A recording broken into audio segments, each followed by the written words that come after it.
giuste, in questo momento lo può dimenticare. Siamo qua e c'è questa persona che vi parla con questo simbolo qui, perché questo evento dà un problema che riguarda la crisi idrica, che riguarda il gestore del servizio che si chiama AICA, l'ATI, Assemblea Territoriale Idrica, di cui i sindaci siete soci, siete padroni dell'ATI, siete padroni di tutto voi. Dipartimento Acqua e Rifiuti che gestisce le dighe, Dipartimento Agricoltura, Consorzio di Bonifica che gestisce, non gestisco io, il prefetto, questi oggetti. Ci sono dei soggetti che sono pagati per fare questo. Va bene? Questo per essere chiaro. Se c'è la protezione civile oggi e se il 6 maggio è stato dichiarato stato di emergenza, c'è un problema. Qual è il problema? È la somma di due problemi.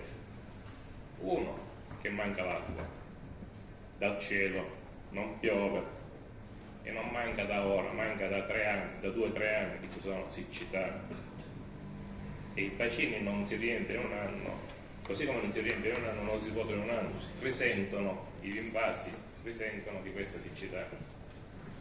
Quindi siccità grossa, inevitabile. L'anno scorso fu dichiarata la siccità per le regioni del nord, lo dovete sapere questo voi. Fu nominato un commissario per l'emergenza siccità, esiste un commissario per l'emergenza siccità per tutta Italia? In Sicilia non ha operato, lasciamo queste cose alla valutazione politica, la politica dovrebbe fare questo per esempio. E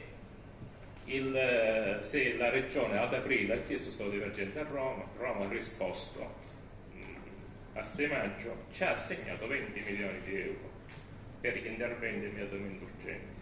Il Presidente, già vedendo la questione molto delicata, sapendo che il problema dell'acqua come regione, come nei comuni, è un problema, nelle province è un problema di coordinamento, di organizzazione. L'acqua manca, ma c'è anche un'organizzazione che manca.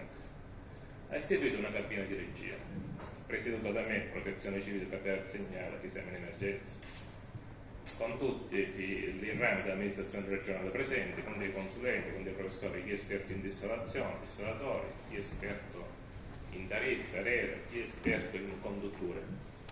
E da quel giorno stiamo conducendo questa azione coordinata. Perché sono qua col prefetto? Perché il prefetto è qui con me? A dimostrazione che quando c'è l'emergenza la prima cosa da fare è il coordinamento e muoversi tutti all'unisono. Se siete qua c'è rappresentato il sistema di protezione civile della provincia di Agrigento. Lei è fatta la protezione civile. Allora andiamo al problema qual è. Il sistema ordinario, i gestori ordinari, io non dico che hanno fallito, non hanno fallito, non sono riusciti a gestire questa emergenza. A me piace essere chiaro. Su questa emergenza siamo stati ascoltati dalla Corte dei Conti. C'è un'indagine conoscitiva. Perché si è creata l'emergenza? È un problema di pioggia o è un problema strutturale che trae le sue origini da decenni e decenni passati? Certo, Agrigento la risposta la potete dare voi, non c'è bisogno che lo do io. Ad Agrigento il sistema è stato zoppicato da sempre. Però passi avanti sono stati fatti, non possiamo appunto dire che è stato fatto tanto, magari però i tempi di realizzazione non sono stati coerenti con i tempi necessari, forse avremmo dovuto spendere di più, spendere meglio, la critica di Agrigento cosa si poteva fattare anni fa,